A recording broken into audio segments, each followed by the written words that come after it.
Hi, welcome to another episode of Fix Your Bike at Home from Southern Explorers XC. Today I am Nasima, your host, and today I'm joined by Tejas Udupar, our very own Indiana Jones of trail exploration here in Bangalore. And today's episode is going to be more about upgrading your bike rather than fixing a specific part of your bike.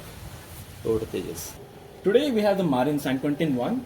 It's a second-hand bike that was got off Facebook Marketplace, and it is pretty well-used bike. Therefore, today I have gotten some really sexy parts, which I'll be upgrading this bike out. So please stay tuned to watch more.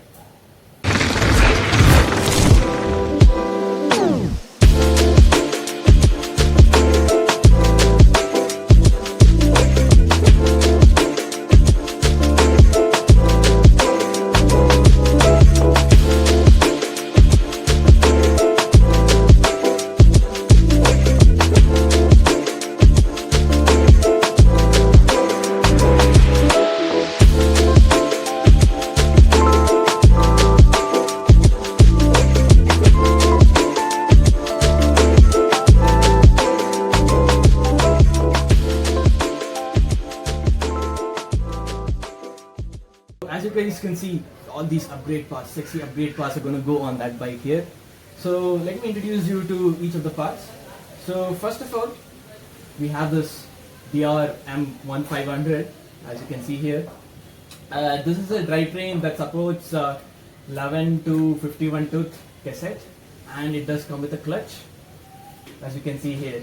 So this cassette is a very beefy cassette that will help us climb steep inclines, and at the same time help us go really fast because it has a 11 tooth and a 51 tooth. So this is going to be a really amazing upgrade. And to go with that, we have a Shimano LG 500 chain. And moving on with the drivetrain, we have a pair of new crank arms. So these are like something that I got off Amazon. So these were the only choice that I had. But then the best part about these cranks are they are modular. So as you can see, it doesn't come with a crank ring. Actually, it does come with a crank ring. I just threw it away. So, but then I did get a different crank ring for that. As you can see, this was from Dakas, and it's a really good brand, and it is very lightweight. And the best of all, it's a narrow wide. More on that later.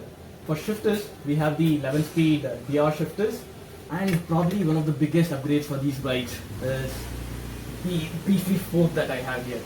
This is a RockShox Spike RCT3 charger. So this is a second-hand fork that I got from one of the ex-MTBs on Facebook Marketplace, and it's a 34mm stanchion fork, and it has an upgrade kit for 140. Right now it's configured somewhere at 130mm, but then that's much better than the 120mm coil shock there. The tires are the most important part. So as you can see, this is a Maxxis Ardent, and this is a 2.4-inch tires. So this should be very wide and should provide me plenty of grips. This is a Crank Brothers stamp one. Actually, it was very hard to get this pedal, and actually, you know, to get this, you have to search through many websites because it's out of stock everywhere. The only pedal you get is a look pedal. So this is a really great pedal, and from the looks of it, it seems to be a nylon pedal. So it is very light. So there's that for our upgrades. So we have this Marin San Quenin one here, and it is pretty much stock. The forks are stock SR Suntour XCM32. It's a 32mm stanchion. Pretty beefy for a standard bike. So this is like in a budget range. So this is an acceptable fork. As you can see, there is a bit of rust on the fork here. Then that's fine. We're gonna swap out the forks anyways. And as you can see here, these pedals are crucials. These were non-stock. They did not come with the crucial pedals. And apart from that, the drivetrain had been previously swapped out by the previous owner, and this comes with initially came with an Advent X and a 1146 tooth cassette, and this has been swapped out with an Shimano Alivio drivetrain and a 1134 cassette. And that's about this bike right now. So right now we'll move on to stripping the bike completely. Okay guys, so here are the tools that we require for the job. Here are a set of Allen keys all the way from I think 1mm all the way to 10mm. We would definitely need like an 8mm and a 6 and a 5mm, probably others as well. These two things here are required to remove the cassette. So this is basically a cassette tool. So the tip of this here is what fits into the cassette lock ring, and this is a chain whip. with the cameraman. No, I'm sorry. I mean, yeah, this is a chain tool to hold on to the cassette when we are, turning the cassette in the anti-clockwise direction.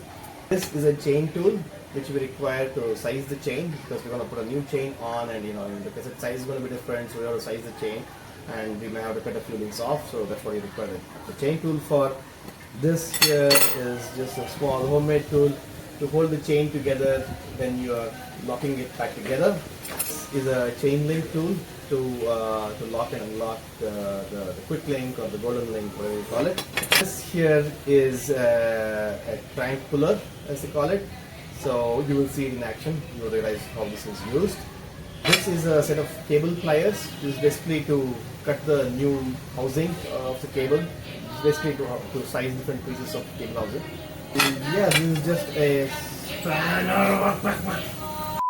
Last bit is this spanner to operate this crank puller.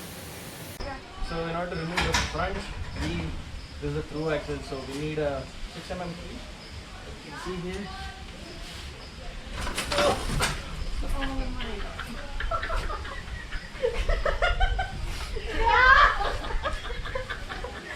Okay, So we got the rear wheel off in record time. Now you know how to do it. Jesus is still laboring away. He's got to learn to do things faster, I mean. Yeah, I got to learn from the pros.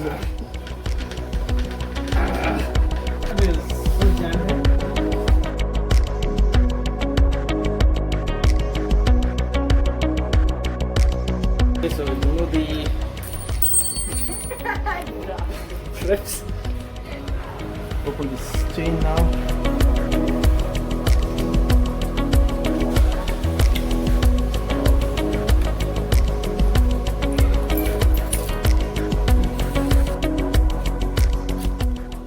Okay, but we have to also cut off the end of this.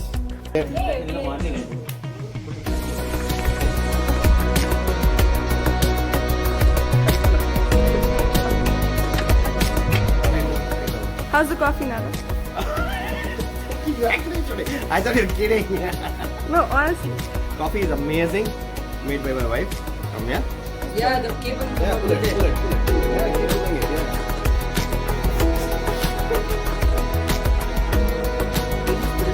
Perfect. If you don't have cable end crimps, you can just use super glue. Just make sure and just wait for a few seconds for that thing to harden, and that will basically prevent your cable end from splaying open.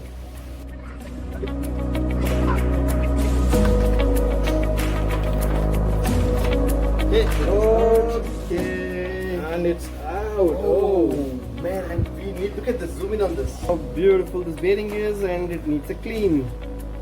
The other part of the bearing will be here. We just pick these off. These are just spacers, and bam. Oh. And bam, and there. We have work on our hands here because we have to clean up all of this gunk. And that's it.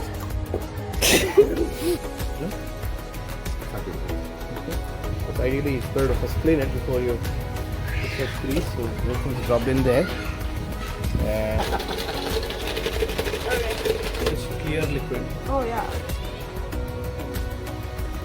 Oh, can't you like put soap and water and clean it? Yeah, we are going to do that as well. No, but why did you use diesel though? To remove the grease. This is called degreasing, right? So you have to remove the grease. Why don't you use a degreaser? That's a degreaser, exactly what I use. Diesel is a degreaser. So if you want to buy a bike specific degreaser, it will cost you 10 times the price. Okay. So I can get a 1 liter diesel for $100. If you buy a bike specific degreaser, it will cost you $1,000 for half a liter. Diesel, okay, why not petrol? Because petrol evaporates quickly compared to diesel.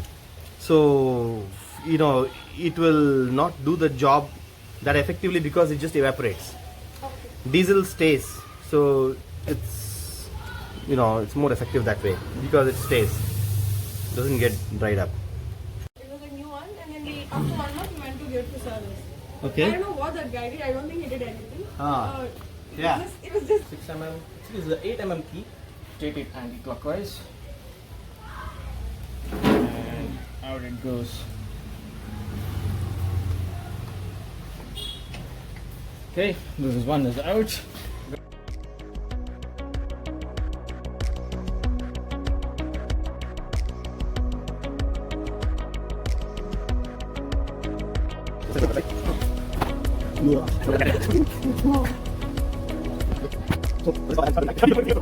this is an 8mm hex. We're going to try to remove this crank now. Obviously it's going to be hard, so I'm not even going to try it as it is first. I'm going to get a cheating bar and I'm going to just do it. That's it. What I'm going to do is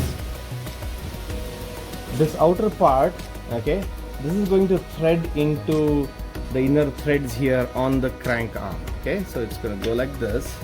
It's going to thread into the crank arms. You can just do it by hand. There's no need to use a tool for this, right?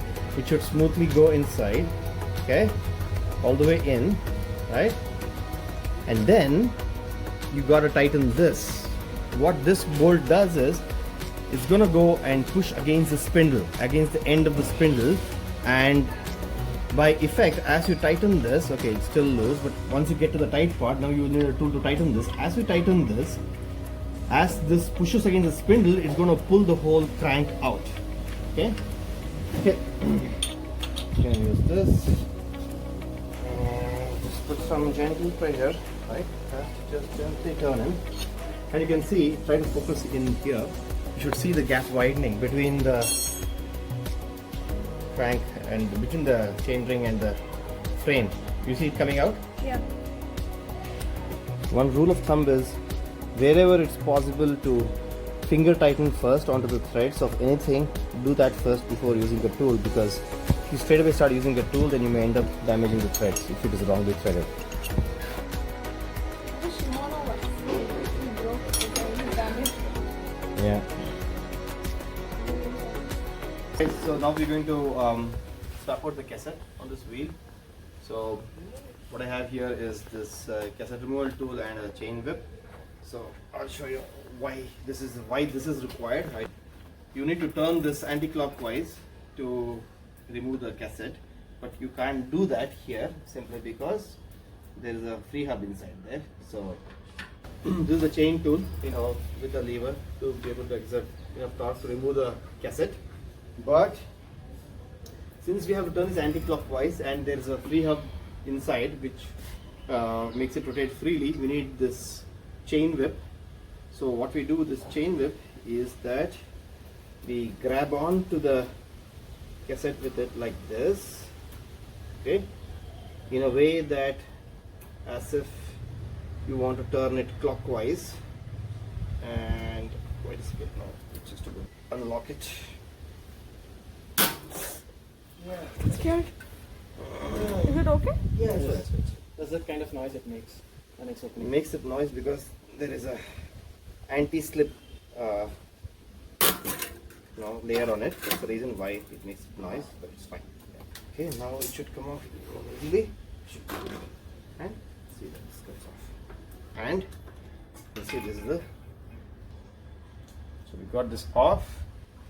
Okay, and put it to the side, and then we lift the cassette out. So today we're using a narrow wide chain ring on this bike today. The reason is because it has better chain retention and we're using a 1x cycle. If you can have a close up here, we have this teeth that is both wide and narrow. I would like to take the chain, use like a regular chain and just demonstrate how we fit it in.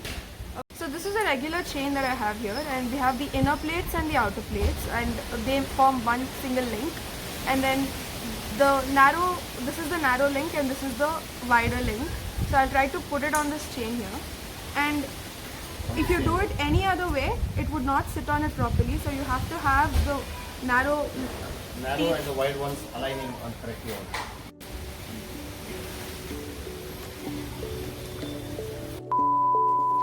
I'll just fit the new chainring onto the new crank, and yeah, it fits in pretty neatly on top of the crank here on these 4 points. I think this is 104 BCD if I'm not wrong. So yeah, it fits something like this in the front, Good thing this is a removable chainring, so if the chainring gets damaged or if it wants to change to a different size, it can be done at any point of time. So that's a good part of this. It's not a single piece molded crank, so it doesn't have to change the whole crank out. So this side and next to that sleeve from this side. Tighten it later. I'll just get all of them in first.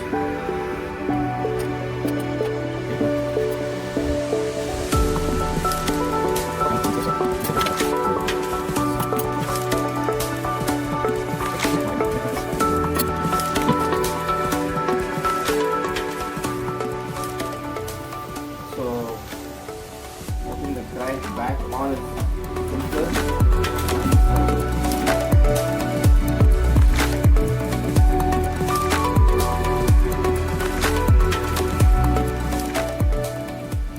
I'm just going to tighten this down with a little bit of help from my cheater spanner here.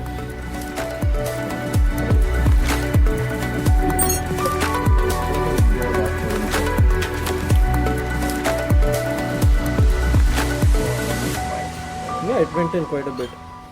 Guys, so I have a derailleur here, and if you can see, this is the entire body of the clutch, and it has a lever to open it and close it.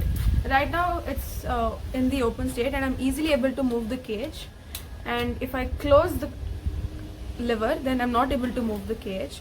So this is what goes here, and it really helps me with the chain not hitting the chain stay, but it momentarily gets unlocked when I try to shift the gears. So that's about the derailleur.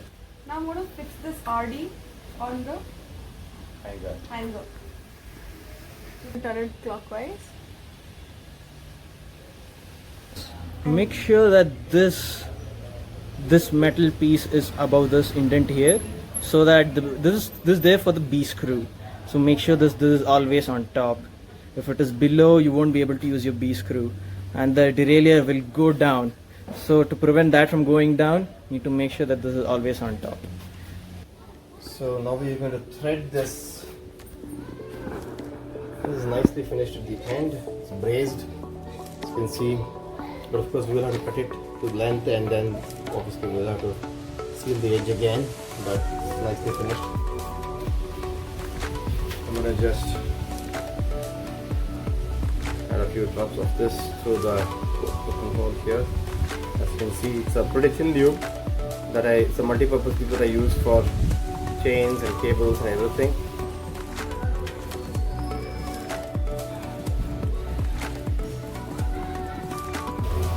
Oh, you can see here the loop popping out.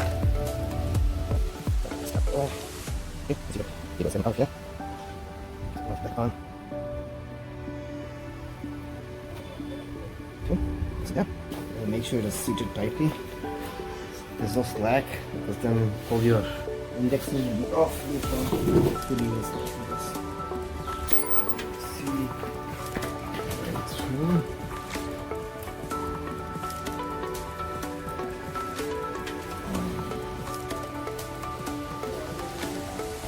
Just slightly tighten this. We might need to readjust this once we put the wheel.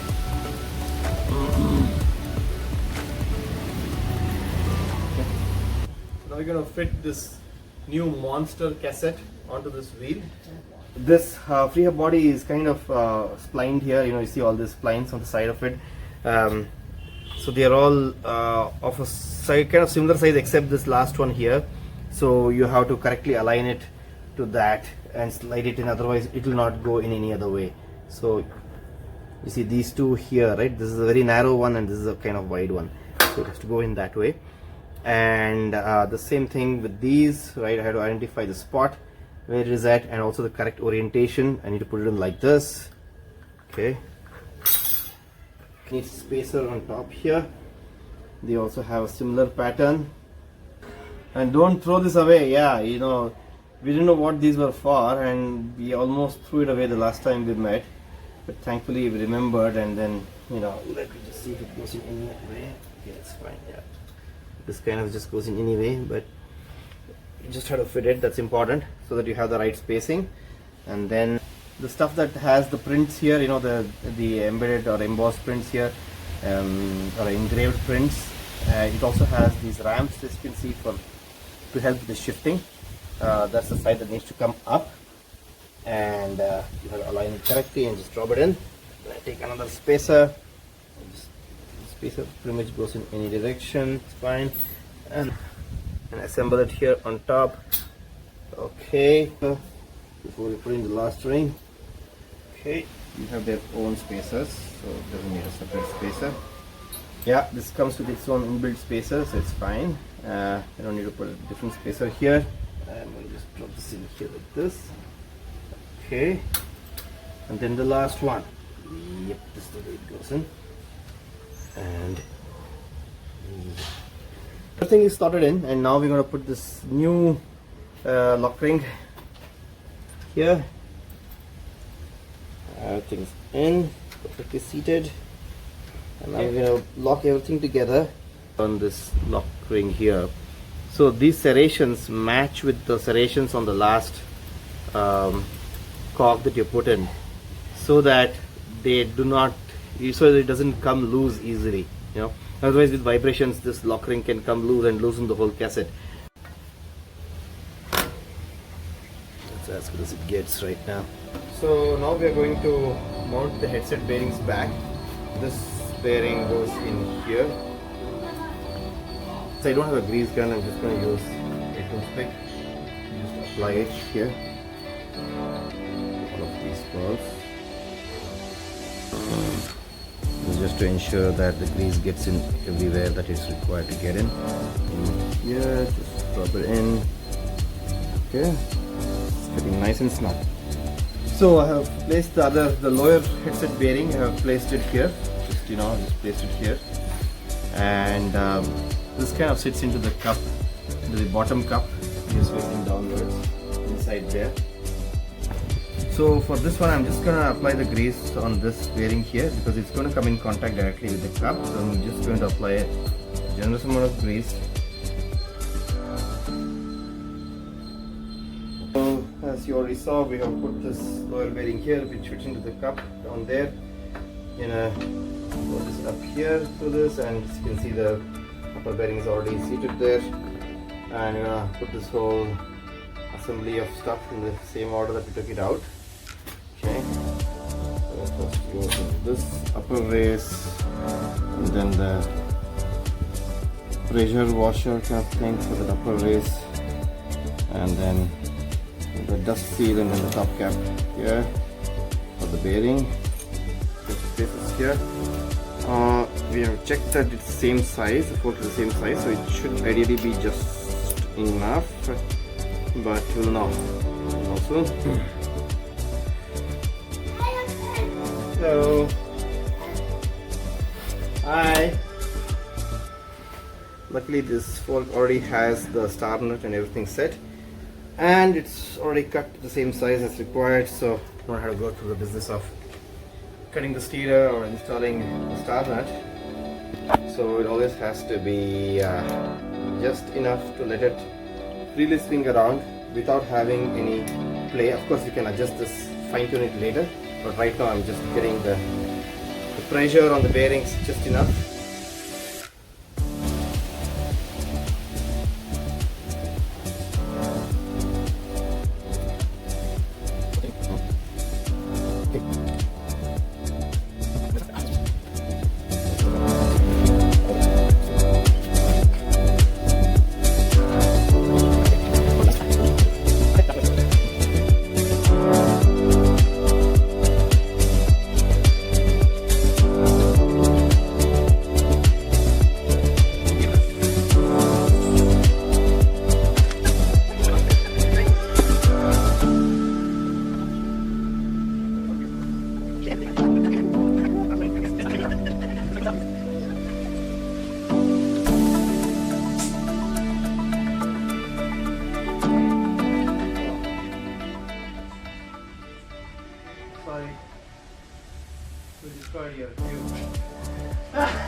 Okay.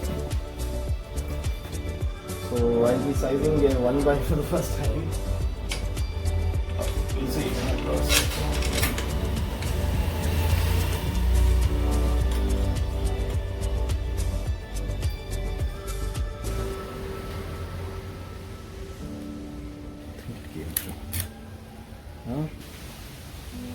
Okay, ನೀನೇ ಇಟ್ಕೊಂಡಿದ್ದು just you probably don't know how to okay. Okay, there is no tension on the cable at all, right? It's completely loose. It should shift to the highest gear, right? It isn't. It's like as if there is no cable right now. Let's open up the B screw a little bit, get it closer. Right now the issue we are seeing is that it's not going to the highest or the lowest gear, so it's stuck in a range in between. Okay, yeah, if it doesn't work, finally we will have to adjust the limit screw, but there may be no adjustment left in the limit screw. Maybe it's fully pulled out, we don't know, right? So Yep. this is the first thing to try actually on new stuff basically. Yeah.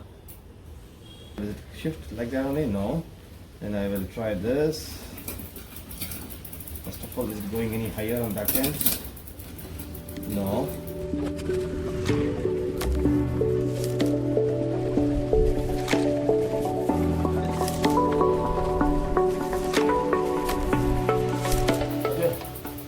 Okay guys, so we now adjusted first the B screw, which was like too early in, so means the derailleur was not getting close enough to the cassette. So and then we adjusted the high and low limit screws so that the derailleur shifts comfortably into the lowest and the highest gears, and then we fine-tuned the chain, the cable tension to get it to shift correctly. You can see it goes through all the gears.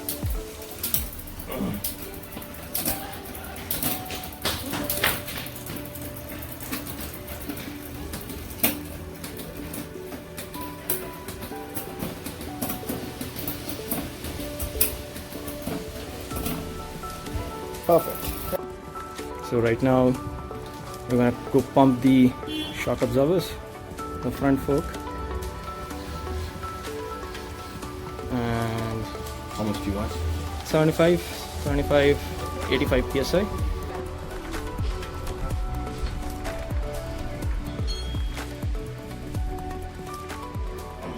Yeah, I think I need to put the chain ring in. Hello guys, welcome back. It's a new day, new weather.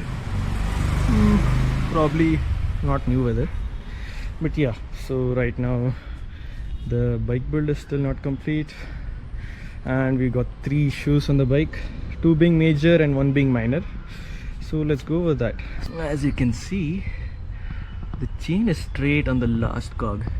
So according to what Shimano states in their manual, you need to have the chain line to be straight on probably somewhere in the middle of the cassette, but right now on the last cog it seems to be straight. That is because the chain ring is too far away from the center line, probably somewhere around 58-59 millimeters. So the ideal would be 51 to 52. So we're gonna have to sort that out.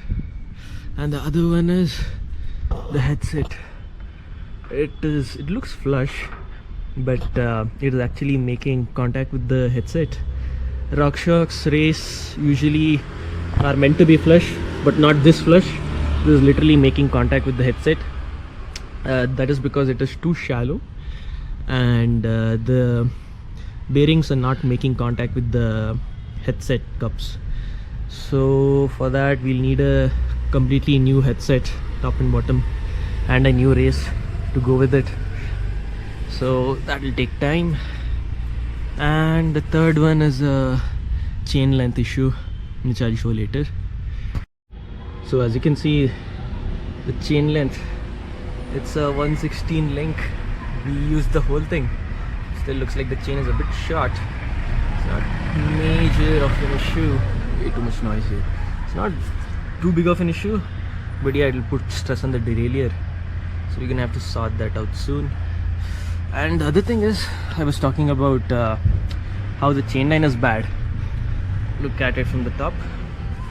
The chain line, it is getting stretched out. So I mean, you may be wondering what's the problem if that's the case. What's wrong having a bad chain line? I'll just show you a small demonstration. We're just gonna slowly backpedal and see what happens. See, it just dropped off. That is because it's getting pulled. The derailleur is getting pulled because of the chain line. So we're gonna have to fix that. So there are two options for me right now. One is put this chain ring behind the spider. That's gonna probably give me around 4 to 5 millimeter at max. The second thing is I'm gonna have to measure the spindle length. I think it is 122 millimeters. Get a shorter length spindle BB for this. Okay, so let's see how much clearance I have, because this is a pretty big chain ring. After putting it behind, I have to check the clearance once. Okay.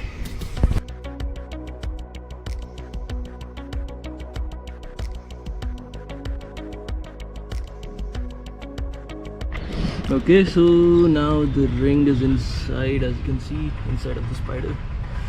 I need to put it back together and see how much clearance I'm left with. So now this is what we are left with right now. Just gonna have to put the chain back on. But looking at the chain line, a lot of hopes for this for some reason. Let's see how it goes. There you have it. The bike has been upgraded to tackle the gnarly trails.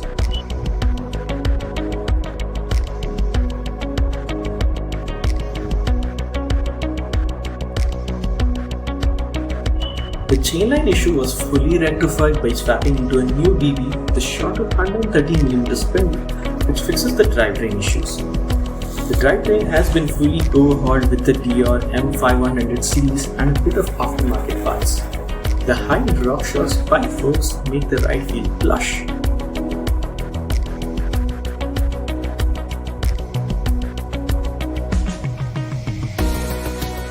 Now, I get it.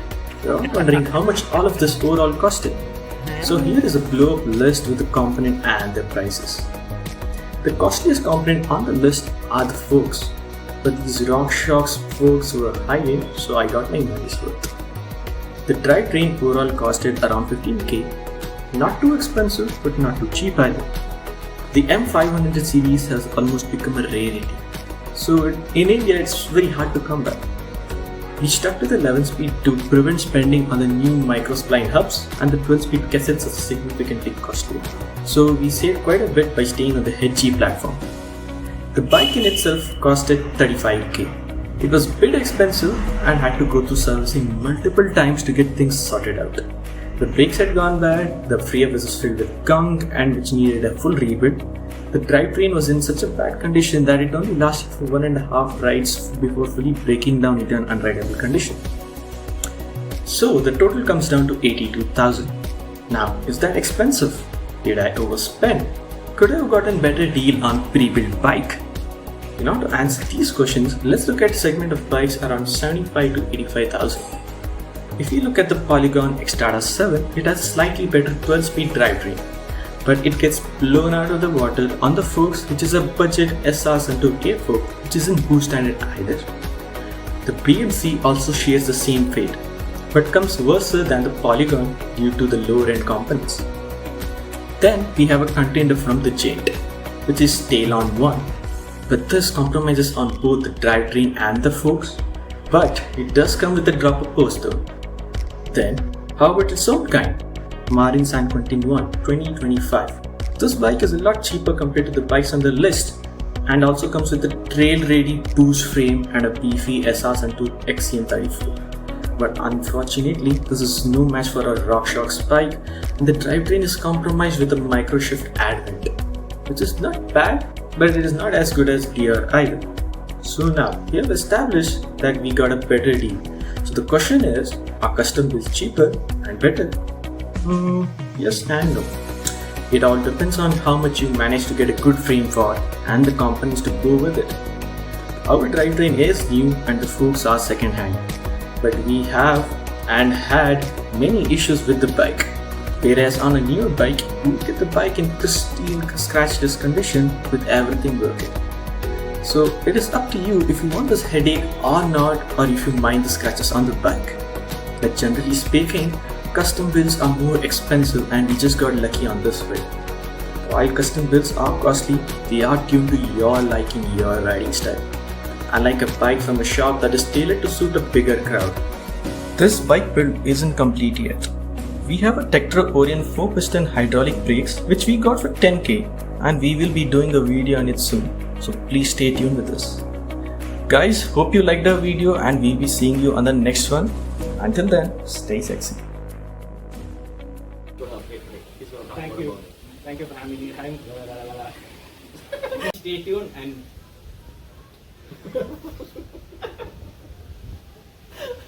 oh, San Quenin. I didn't know the continuation, man. Continue watching to know more. On the internet. And Back to that. this bike. Stay tuned. Stay tuned for what To learn more. as you can see. Hi guys, so I have a Shimano derailer here. The cost of it is 5,100. What the That was available. No, because you said 5,100, she thought really it's the cost.